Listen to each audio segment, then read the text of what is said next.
I used to think Git branch names didn't matter until I started working on bigger projects and opening pull requests with branches like new stuff and fix too. Now I use a simple naming convention that makes my branches searchable, readable, and much easier to review. And in this video I'll show exactly how I name branches in real projects. And by the way, feel free to hit the like button now, so you don't forget, and if the video doesn't help you by the end, you can always remove it.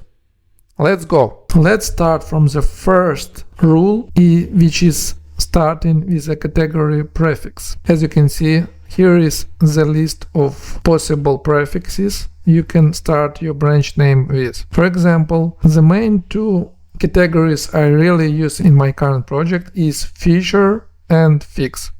So you start with category like feature and then you write what is this feature about. Instead of using just login as branch name, you'd better write something like feature user login with email. That sounds better. And I found this Microsoft page about Azure DevOps and managing branches, and here we can see that when we go to repository and branches section in Azure DevOps, we can see something like this. So here we have tabs like mine, all, and tail. When you press mine, there will be shown all branches you already made. And what I want to pay your attention on is that there is a category. I don't like such type of category naming, like starting with person, but here we have the situation. So here is the category and below is the list of branch names which are started with this category. So imagine here there is a branch category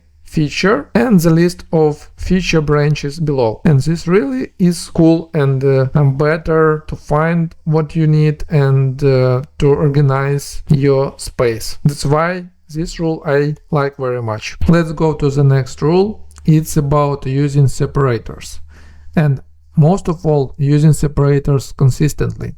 It means that you should pick one separator style and commit to it. Most teams like lowercase plus hyphens. For example, feature shopping hyphen cart hyphen empty hyphen state. Why hyphens? They are easy to read in URLs, terminals, and Slack messages. And actually avoid using spaces, random underscores, emojis.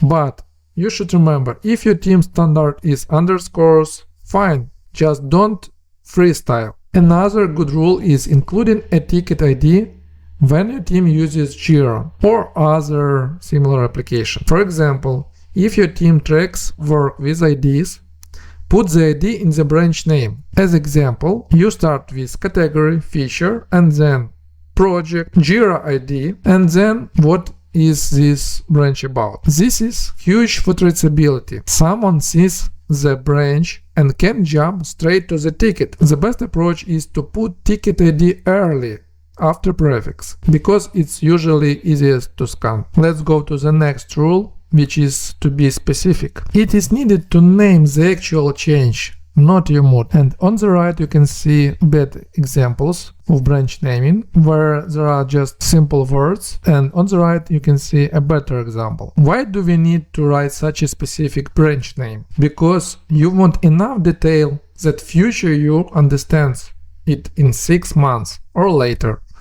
I had a lot of problems with it in my different projects. So when you really write very short branch name, then in future it's really difficult to understand what was this branch and feature about. Another moment, don't write a paragraph. If you need 20 words, your branch might be doing too much, and that's a different problem. Another rule is if the branch tries to do 5 things, the name will always lie. Teams love clean pull requests. Your branch name should match one intent. If you catch yourself naming it feature, login, and dark mode and API refactor, so you need to split the work. In a moment, I'll share a naming trick that prevents merge conflicts before they happen. I will show you in rule 8. Let's talk a little bit about the next rule.